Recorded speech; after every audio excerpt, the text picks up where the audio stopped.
Yo, what's up? My name's Josiah Queen, and I'm a breakthrough beats artist.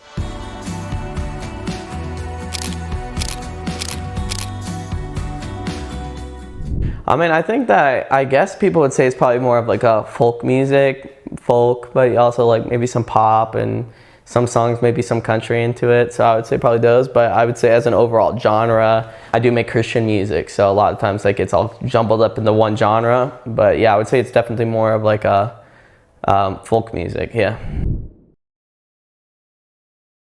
I grew up in church, and I think that's like overall that would be like a big influence for me is growing up in church. My parents were youth pastors. My mom was over the kids ministry in a church. So growing up in church, it was like, that's all I wanted to be on the worship team. And so they took me to like a young adults conference, and I don't know, there was a guy playing music. He was playing piano and he was singing. I was like, yeah, I want to do that, So I went home and learned piano and kind of taught myself a couple chords and mostly learned songs I could play on church. My goal was to get on the worship team, so I practiced so I could, in a couple of years, and I finally got on the worship team and played piano. And so I think the progression really started that. And then I felt like there's all these songs out there, and I like these songs and I would like to sing them, but I felt like there was something that I wanted to say that maybe wasn't said in those songs, and I felt like the best way of doing that was writing my own songs. And so I fell in love with this idea of like writing a song.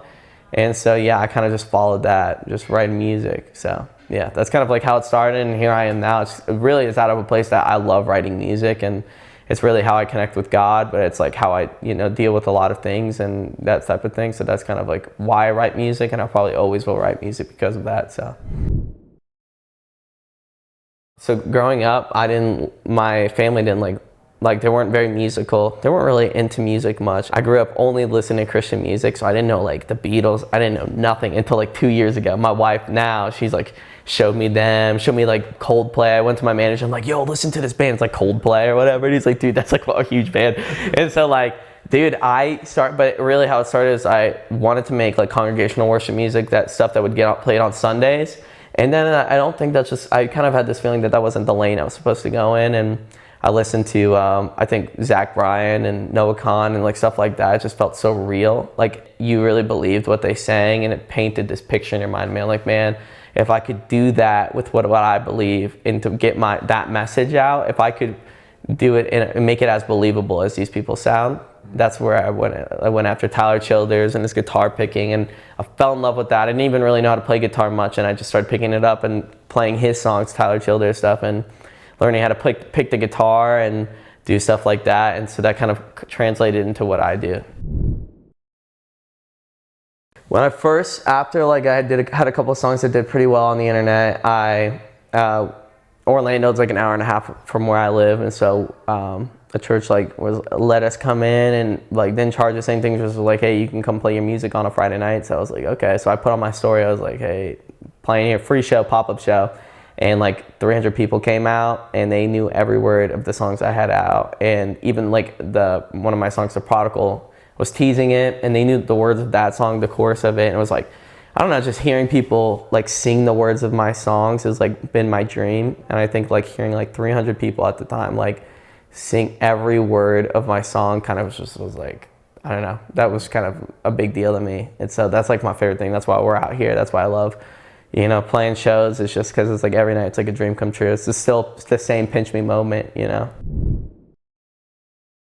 We're doing like a college tour on college campuses, which is super sick. It's my favorite place to play. Like Ohio State, Michigan, Nebraska, Iowa State, Kansas, Kentucky, those places. And so I'm really excited about that. It's a sold out tour. So we're gonna go and do that. I got a Christmas song coming out. So, getting the holiday spirit, take a little bit of a break. And man, I have so many songs. I have a list, a bunch of songs that I do want to produce, and I want to get going. And, next year, just keep releasing music, man. So yeah, stick around.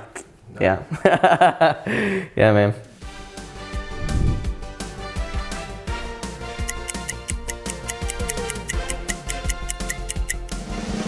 All right. Explain to us. Florida. I want to be home. I like being home. I like being around the people that I grew up with and the church I grew up around. So as long as if I can be there, be home, be a good husband, be a good brother, son, if I could be, you know, make a difference in my community, in 5 years, that's where I want to be. I want to play, like, I think it'd be cool my dream is always to play Amalie Arena, which is the Lightning, Tampa Bay Lightning. That's like their hockey stadium. It's like a dream of mine to play there.